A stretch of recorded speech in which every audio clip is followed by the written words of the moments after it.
Zwiedzamy stolicę Malediwów. Ile kosztuje paliwo na Malediwach? Co ja znalazłem? Czekolada Wedel. Symbol Malediwów. Owoce pandanu. Oj, jak mnie serce boli, o matko!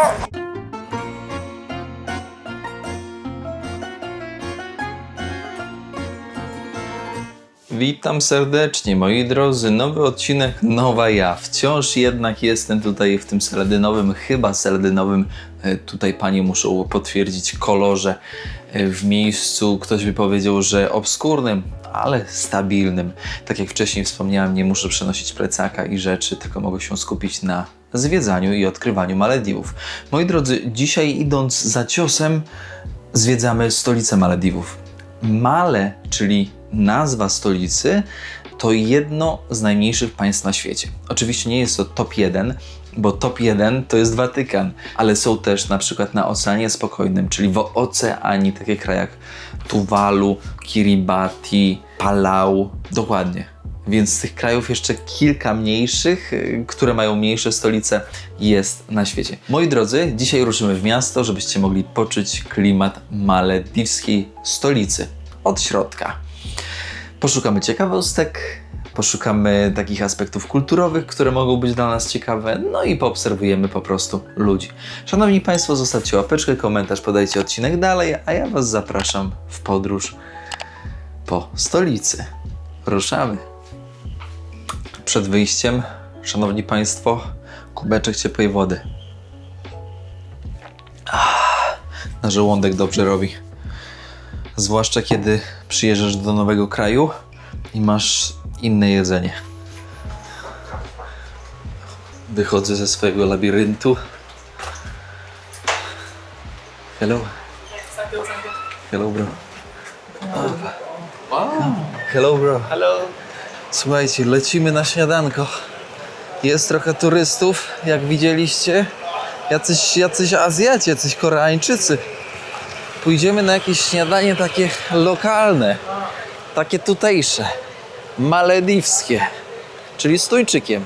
Wyspa Male, na której teraz chodzimy sobie, to niespełna 8 km², moi drodzy, powierzchni.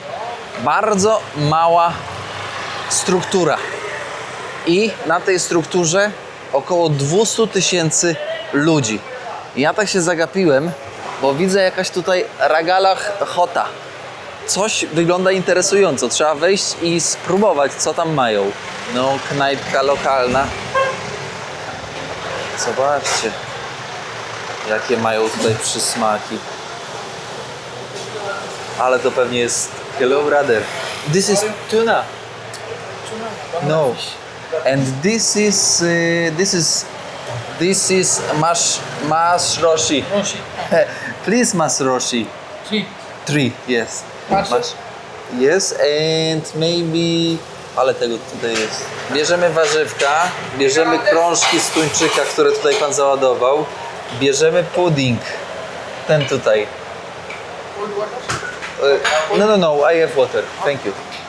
Mam wodę, więc nie trzeba. This is not with curry. This one, not curry. This is tuna, Tuna. coconut, Coconut juice. yes. And this is vegetables. This vegetable. Okay. So you from? Poland. Poland, yes. Zawsze z rana goździka biorę. Goździk zawsze jest na wszystko najlepszy. Też pobudza trawienie i chce się bardziej jeść. Czekajcie, ręce. Kurczę, ręce muszę umyć. Jeszcze mamy pudding. To jest masroshi.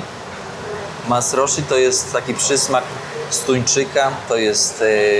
To są płatki kokosowe, włos szefa, cebulka, no i chili pepper czasami, nie? Zaraz sprawdzimy. To jest ichniejszy taki przysmak śniadaniowy. To nie jest pikantne, więc fajnie. Z warzywami. To się ogólnie je z ryżem. I to już jest pikantne. To już jest pikantne fest. Co tu jest? Cukinia chyba. Masala. Nie jestem w stanie zdiagnozować, bo jest takie pikantne, że siadam.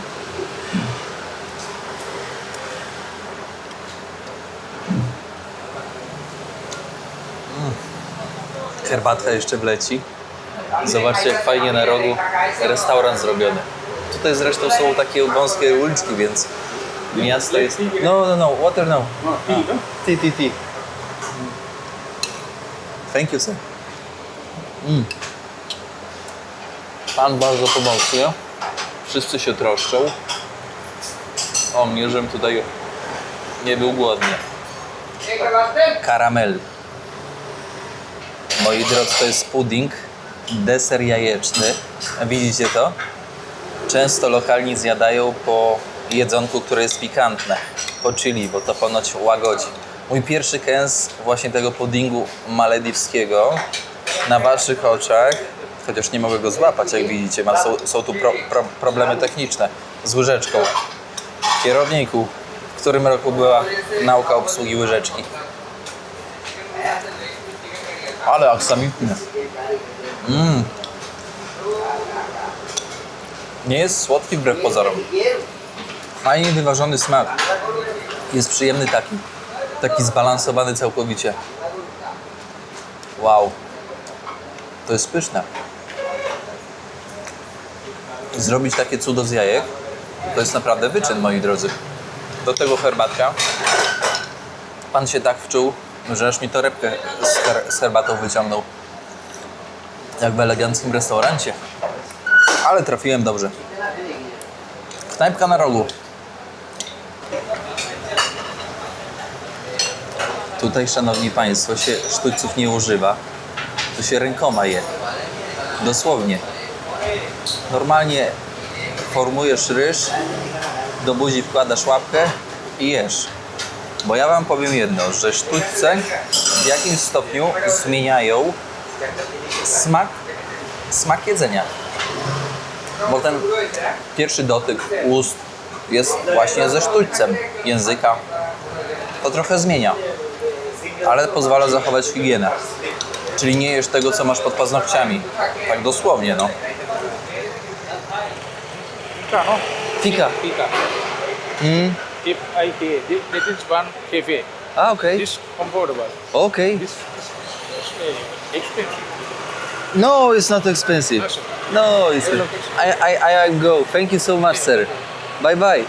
Pan tutaj powiedział, że w 1970 roku, jak jeszcze był mały, to z tego punktu na przestrzał było widać plażę. Dzisiaj już tego nie zobaczysz, moi drodzy.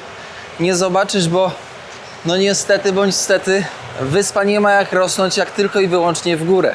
Ten pan, którego widzieliście przed chwilką, to mieszkał tutaj. Tutaj miał swój dom rodzinny i teraz wynajmuje kawiarni ten dom rodzinny pod kawiarnię.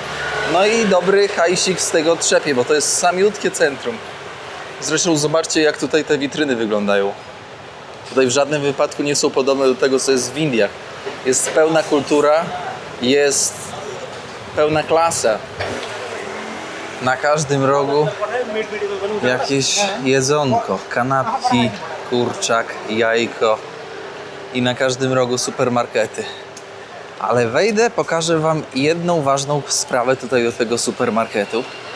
To jest jeden z takich Villa Mart, takich, które wiecie, ma bogatszy asortyment. Zobaczcie na to. Hello. Zobaczcie na to, szanowni państwo. Co ja znalazłem? Czekolada Wedel. Wedel został założony w 1851 roku. Później w 1940 został odebrany właścicielom, państwu Wedel. W 1991, moi drodzy, został sprzedany amerykańskiej korporacji PepsiCo. Później już wędrował przez różne ręce, więc od 1991 można powiedzieć śmiało, że nie był polski. W 2010 roku został sprzedany, moi drodzy, do koncernu, do firmy japońskiej. I tak na dobrą sprawę ciężko powiedzieć, czy to było zawsze polskie, bo Wedel był Niemcem. W każdym razie marka kojarzy się bardzo mocno z Polską. Opakowania są po angielsku, ale miejsce produkcji jest Lotte Wedel, czyli ta japońska firma. Proszę, i tu jest napisane Warszawa, Polska. I taka tabliczka czekolady kosztuje tutaj 37 zł. Ta też kosztuje 37. Co tu jeszcze mamy? Tutaj mamy jeszcze takie wafelki mleczne i to już też kosztuje 37 zł. Niesamowite. Zobaczcie na to. Te w ogóle po polsku są napisane. Ale jaja.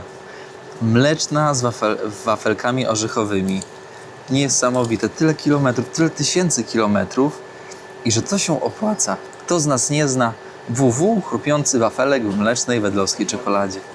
Ciekawe. Mi zawsze ta marka kojarzyła się z dzieciństwem i tak naprawdę dalej kojarzy mi się z dzieciństwem. Ale tak jak wspomniałem, w 91 została sprzedana i już od 91 nie była polska. Poza tym, że centrum firmy znajduje się, moi drodzy, w Warszawie wciąż. No i w Warszawie też jest produkowana. Mała tabliczka czekolady kosztuje 12 zł. I jeszcze z produktów, które mogą być z Polski i które mogą być w tym sklepie, no to są soki.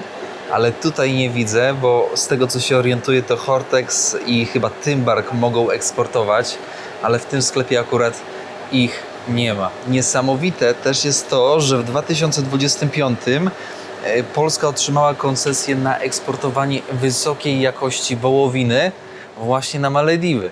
Więc z Polski będzie szła wyśmienita wołowina, zamiast zostać w naszym kraju, żebyśmy to my mogli się nią rozkoszować. A ja wpadłem sobie na lody, takie malutkie, czekoladowe, sobie zjem po śniadaniu, żeby mi dupa urosła. I tak to wysandałuję dzisiaj z wami razem. Nieźle, co?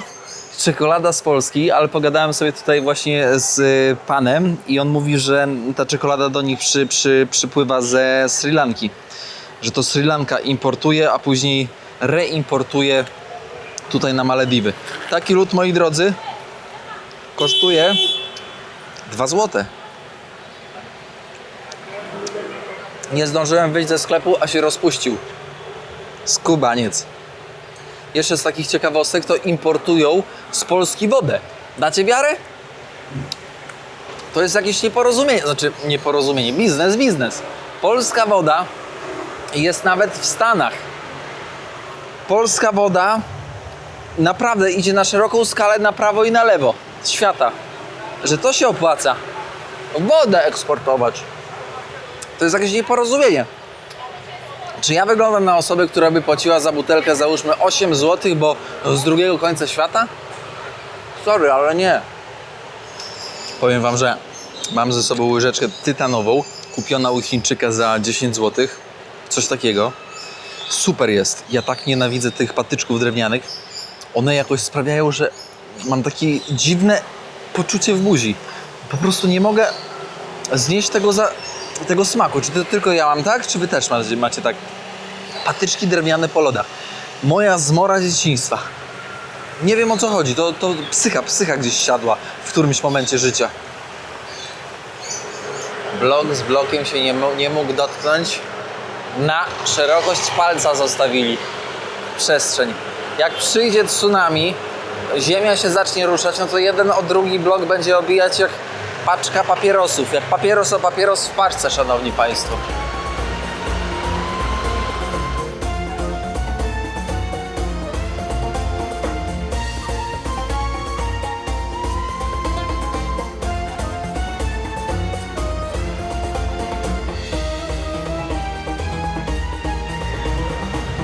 Zobaczcie, ile motocykli. Skuterów de facto, bo to nie jest, no tak, to są skutery, moi drodzy. Zobaczcie, ile skuterów. 125, małe, szybkie, na warunki miejskie, wystarczające w zupełności.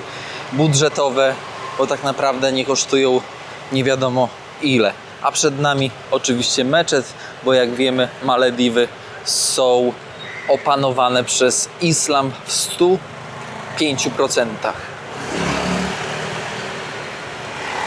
Budynki mieszkalne zdewastowane przez słońce i wiatr i sól, rzecz jasna. Zobaczcie. No w sumie jakby odmalować, to nie byłoby tak źle, co? Tak mieszkają lokalni ludzie.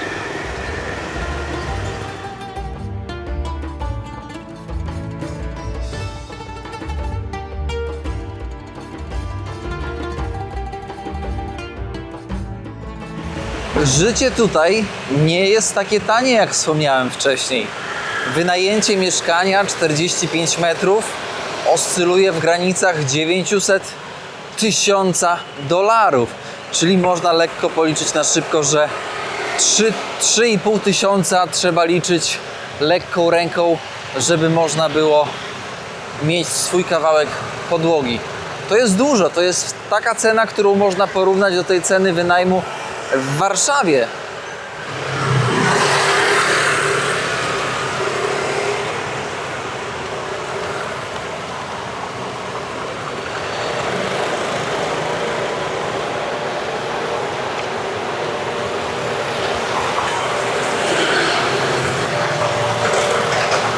Powiem Wam, że pogoda tutaj naprawdę nie ma litości dla klimatyzatorów, dla elewacji, dla wszystkiego nie ma po prostu litości. Jeżeli coś jest wyeksponowane na słońce, nie wygląda estetycznie.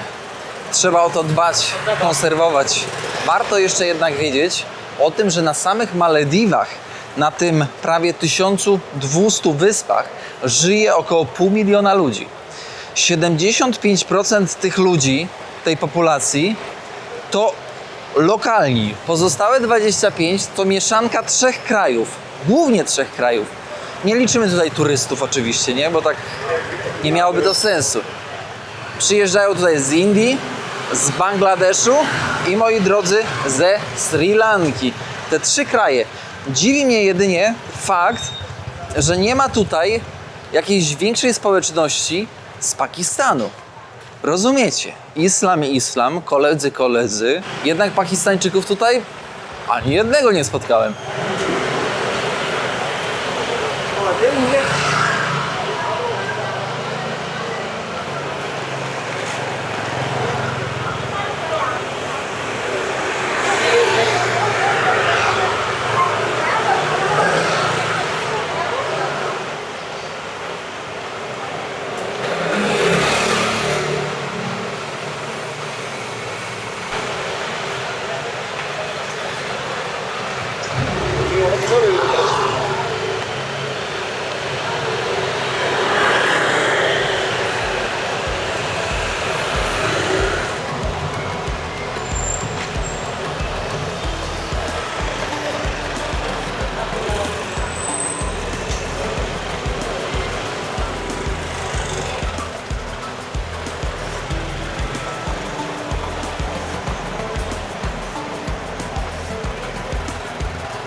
Jak widzicie, życie sobie tutaj płynie swoim tempem. Ludzie są bardzo mili. Bardzo mili. Sri Lanka, południe Indii. Bardzo mili, empatyczni, ciepli, chętni do pomocy. Nie da się tego zanegować. Tutaj wyłania nam się most, który łączy Malę i sztuczną wyspę, która została dokoptowana do stolicy, żeby było więcej po prostu powierzchni do życia. Ciekawe też są te niebieskie rury. Wiecie, co to jest? To jest używane przy budowie, moi drodzy. Ponieważ jeżeli chcesz postawić fundament, to oczywiście jak zaczniesz kopać, to od razu ci wodę wybija z ziemi. No i cały czas musisz wypompowywać tęże wodę, więc tego typu instalacje są rozsiane po całym mieście, bo w mieście cały czas można zobaczyć, że są właśnie budowy różne. Co tu? Finirihau, jakaś kawka. Oni z tą kawą to szaleni. Piją dużo, więcej niż herbaty, a to dziwne. Od razu lepsze powietrze, tak rzeźko. Samolot ląduje. Ze Sri Lanki pewnie. Ale idzie.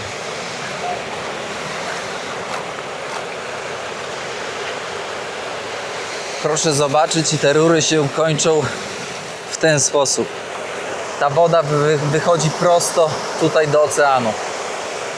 Obieg zamknięty. Ma to sens. Jest to bardzo logiczne. Zobaczcie, jak ciekawie zrobiona plaża publiczna. Na plaży publicznej w bikini? Nie, oczywiście, że nie. Islam zakazuje. A mężczyzna jak powinien być ubrany, żeby nie zgorszyć nikogo? Koszulka z rękawkiem i spodnie. Takie shorty do pływania. Broń Boże w bokserkach. Tutaj macie jedną z publicznych plaż. Zobaczcie, jak woda pięknie się mieni. Ale cudo. Będę musiał tutaj przyjść, trochę zamoczyć sandała. Plaża przy meczecie zobowiązuje. Panie, jak widzicie, niektóre mają hijaby. Palcem pokazuję, żebyście wiedzieli, gdzie patrzeć. Normalnie całe ciało zasłonięte, włącznie z włosami, uszami. I jedne mogą to robić z pobudek religijnych, inne z kolei mogą to robić, moi drodzy, z pobudek ojejku, zabrakło mi słowa. Nie refleksów, tylko kompleksów, z pobudek kompleksowych. Ponieważ kobieta, która ma ciemniejszy kolor skóry, na słońcu wyeksponowana, bardzo szybko ten kolor po prostu ciemnieje. Więc no nie jest pożądane być ciemniejszą, jest pożądane być jaśniejszą, ale nie odwrotnie. Najlepiej być jak piasek. Zobaczcie, ludzie sobie przychodzą pochillować. To jest sztuczna plaża, to jest nasyp, który został sztucznie zrobiony dla ludzi. No i spoko, no. Bo przy takiej temperaturze, przy takim klimacie, takie miejsca są na wagę złota. Wyobraźcie sobie, teraz jest lampa 32 stopnie, a wy nie macie klimatyzacji na chacie. To co robicie? Do parku, na plażę, odpocząć. Obok plaży wyłania nam się meczet Salmana. A tutaj boisko do gry w piłkę nożną. Meczet Salmana ma 5 minaretów. Z reguły są 4 minarety. Ale o co chodzi z 5 minaretami? 5 minaretów to symbolika trzonów wiary w islamie. 1. Wiara. 2. Modlitwa. 3. Jałmużna. 4. Post, czyli Ramadan. W roku 2026 zaczął się, jak dobrze pamiętam, 19 lutego. Oraz pielgrzymka do Mekki, Medyny. Warto o tym wiedzieć. Zobaczcie na ten czerwony okrąg. To jest fajna ciekawostka. Tutaj odgrywa się gra Bajbala. Nie miałem jak lepiej postawić kamery, żeby było dobrze widać, ale wytłumaczę wam w tejże konstelacji. Bajbala to jest gra, która polega na tym, że masz dwie drużyny. Obrońców, którzy stoją w środku, i atakujących, którzy są na zewnątrz. Drużyna obrońców jest cała w środku tutaj i z atakujących wychodzi jedna osoba. I ta jedna osoba musi szybko wbiec i dotknąć kogoś z obrońców. I jak go dotknie, to musi jak najszybciej uciec za linię. Ale oczywiście obrońca może złapać tego atakującego na glebę i próbować niczym w zapasach rzucić na ziemię, żeby nie uciekł. Ciekawa zabawa, bardzo charakterystyczna właśnie na Malediwach. Nie miałem okazji jeszcze zobaczyć na własne oczy, jak to wygląda w praktyce. Można powiedzieć, że takie połączenie rugby i wrestlingu. Fajne. Ogólnie te gry, zabawy na świeżym powietrzu, na świecie dla dzieci i dla dorosłych są niesamowicie różne, kreatywne. Zobaczcie, do tej zabawy tylko trzeba mieć chęci. Kółko, koło duże do gry można po prostu sobie palcem narysować na piasku. Kogoś widać, finezja architektoniczna poniosła.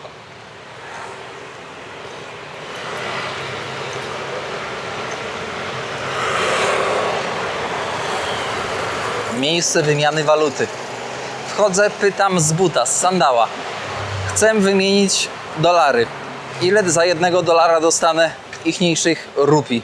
Pan mówi 20. Ja na lotnisku wymieniłem za 15, 30, chyba 5, jak dobrze pamiętam. O ja, na każdym dolarze nieźle mnie ten obcykali. Ale to dla was taka nauczka, w sensie dla mnie nauczka, dla was lekcja. Wyciągajcie wnioski. Nie bójcie się wyjechać do miasta i wymienić tutaj. Bo jak będziecie wymieniać na przykład 300 dolców albo 500, to bardzo dużo zyskacie. Czas na modlitwę. Czas ręce umyć, twarz umyć, obmyć się całym, żeby być rytualnie czystym. I to na całym świecie, słuchajcie, jest tak samo. Kiedy zaczyna się modlitwa w meczecie, jest na całe miasto.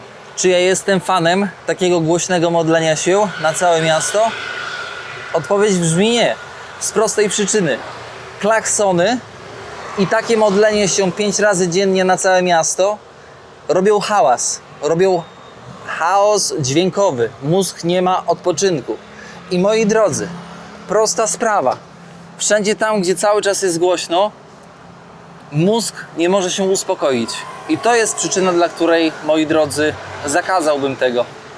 Na przykład w Afganistanie talibowie zakazali używania klaksonów bez potrzeby. Jak będziesz używać bez potrzeby, w sposób nieuzasadniony, mandat. Elegancko, bracia talibowie, tak trzeba robić. Z tej perspektywy meczet, schylamy głowę i co? I flaga Izraela na chodniku. Tu, gdzie najczęściej ludzie chodzą, tak żeby mogli po tej fladze przejść. Bojkot Izraelowi. Bojkot Izraela. No moi drodzy, nie ma co się dziwić, że kraje stricte muzułmańskie bojkotują Izrael. To, co stało się w Gazie, to jest coś, czego moja głowa nigdy nie zapomni i coś, czego historia nigdy nie zapomni. A jeżeli wy zapomnicie, to ja wam będę przypominać konsekwentnie. Bo takie coś nie powinno w ogóle mieć miejsca. Ile kosztuje paliwo na Malediwach? Moi drodzy, podchodzę, pokazuję. Ile kosztuje litr benzyny tutaj? Pamiętajcie, że jesteśmy na wyspie. Cena litra benzyny na Malediwach 13,50.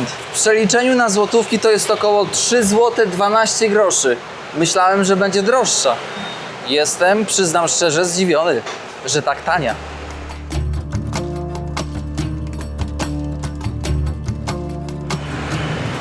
Dlaczego mówię, że tania? Z prostej przyczyny. Ponieważ Malediwy utrzymują się głównie z turystyki oraz z eksportu ryby, z rybołówstwa, a głównie tuńczyka na wędkę. Ponoć bardziej taka, że tak powiem, ekologiczna forma połowu i oczywiście droższa. Boże, czy ty to widzisz? Serce moje, jak widzi kantory teraz, boli. Boli strasznie. Oj, oj, jak mnie serce boli, o matko! W końcu dotarliśmy na marinę. Tutaj tętni życie transportowe. Stąd właśnie można się udać na północ atolu szybką łódką albo takim promem, takim promem publicznym, najtańszym de facto. Przy samym porcie ekskluzywne wieżowce. Takie no, na tutejsze warunki wieżowce. Ludzie w garniturkach, do nurkowania sprzęcik. Ostatnio Hania na Sri Lance miała przygodę, że koleżance, czy tam, tak, koleżance, jakieś lasce ze Szwajcarii, tlenu zabrakło w butli. Ciekawe, co? I powiedzcie, że wam się nie aktywuje w takich historiach taki wewnętrzny strach, gdybyście mieli zacząć nurkować. Jesteś pod wodą, 20 metrów pod wodą i zabrakło ci tlenu. Transport na Himafushi. Jutro będę sobie tam płynąć. No zobaczymy, jak mi to pójdzie. Będę taką łódką płynąć, bo niestety weekend się muzułmański zaczyna, więc nie będzie promów publicznych, a nie chcę marnować czasu na czekanie. Cena na szybką łódź dla lokalnego jest tańsza niż dla turysty. Turysta musi zapłacić, można powiedzieć, tak o 30% więcej.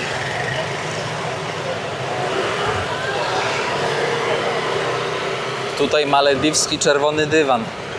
Jak przypływa jakaś znana osobowość, ważna osobowość, to moi drodzy, pewnie cumuje tutaj, a nie na zwykłym porcie.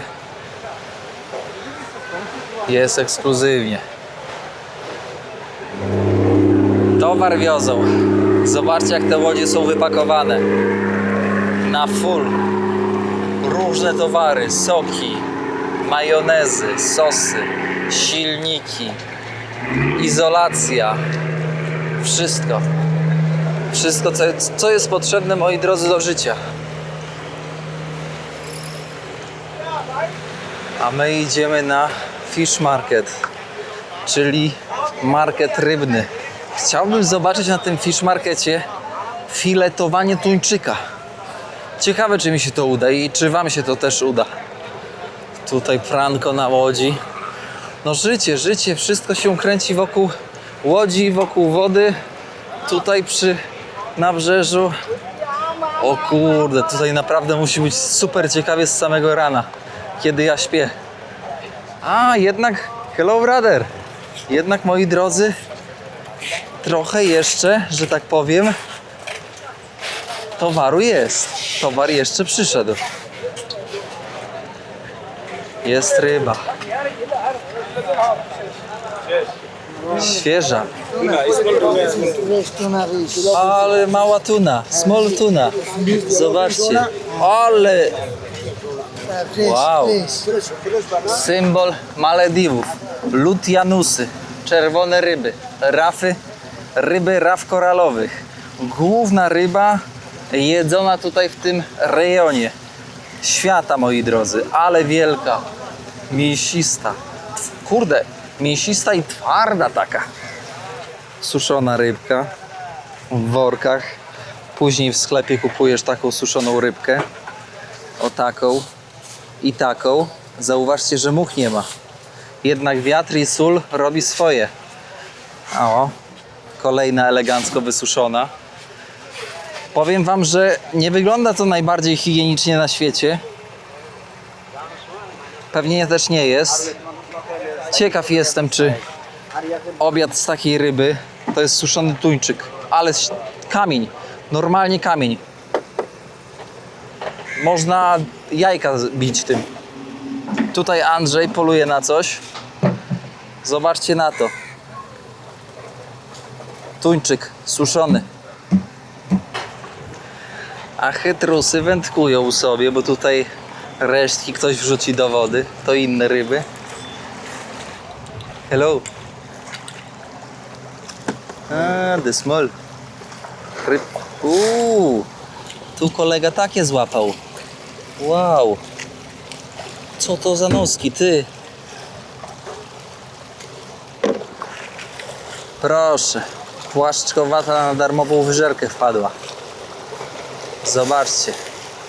Na dupie kolec. Trzeba uważać na nie. Tylko butelki nie zjedz. Wejdę jeszcze może na market. A, chłopaki w szachy grają. W warcaby chyba w sumie, a nie w szachy. Bo tam figur to nie było. A, chińszczyzna. Jakieś zegarki. Tu ktoś na boku sobie jakąś cebulkę, czosnek obiera. Aha, to są takie małe sklepiki tutaj przy porcie. Pewnie rybkę też można kupić. Hello. Rybkę można kupić, jakieś ciastko zjeść. No te ich słodycze tutaj. Mnie po tym śniadaniu z rana, przyznam szczerze, że coś kręci w brzuchu. U szefa banany można kupić. O, tutaj dobrze za ten zabunkrowany sklepik. Myślałem, że ryby będą. Że będzie dużo ryb. Ale chyba się po prostu spóźniłem.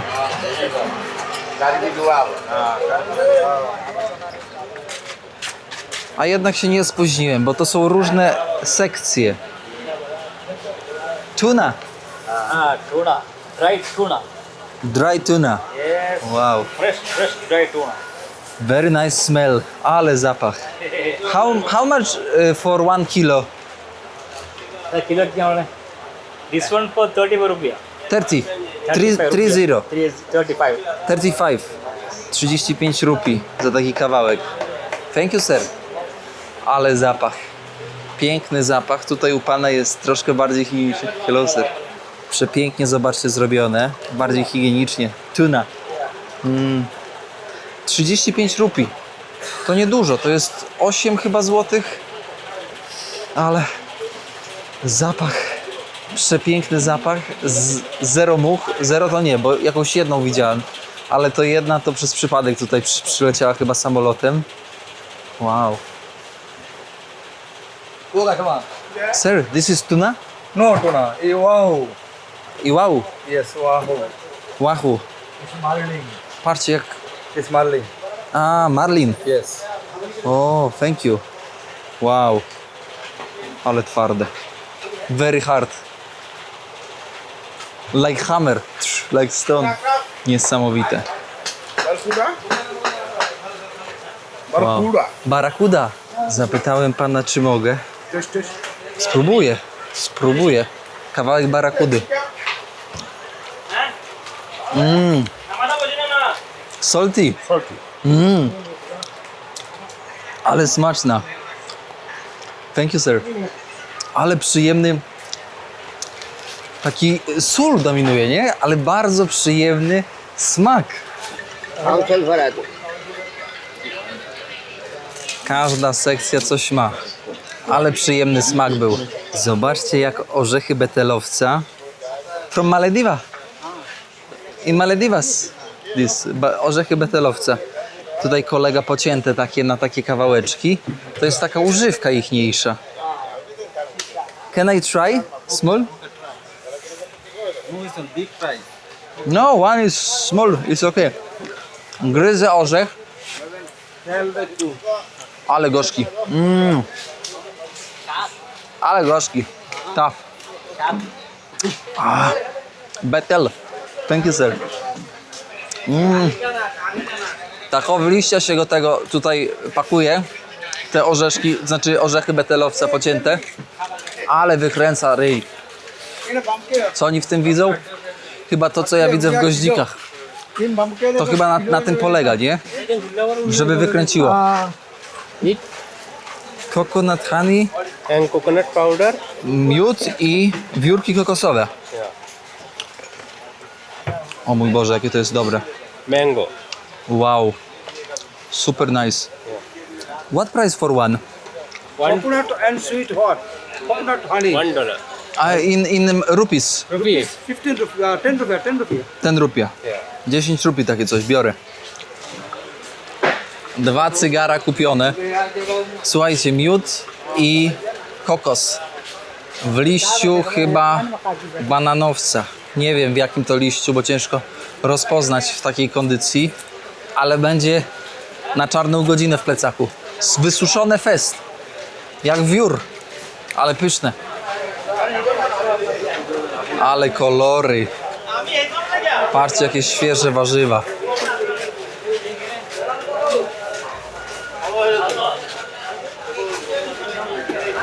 Owoce pandanu. Owoce pandanu i tutaj. Ja tak podejdę. Można pana przeprosić? Zobaczcie. Tutaj twarde. Je się głównie tą jasną część. Z tej jasnej części i drzem się zrobi. I się zrobi, co tam jeszcze? Soki się zrobi.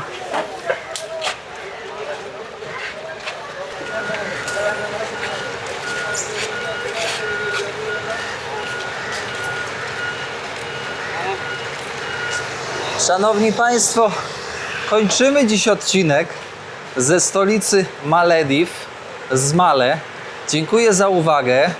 Mam nadzieję, że ta podróż po tym mieście podobała Wam się. Dajcie znać, co Was zaskoczyło, co Wam się podobało, co Wam się nie podobało, a ja będę dzięki temu mógł wyciągnąć wnioski na przyszłość podczas realizacji kolejnych materiałów, które macie okazję oglądać na kanale Jak to daleko. Moi drodzy, kanał już ma ponad 10 lat. 10 lat w internecie. 10 lat gadania do kamery. 10 lat dzielenia się światem, podróżami, tym jak zwiedzać taniej, jak ogólnie przeżyć w podróży. Mam nadzieję, że ta wiedza Wam się przydaje w praktyce, szanowni Państwo.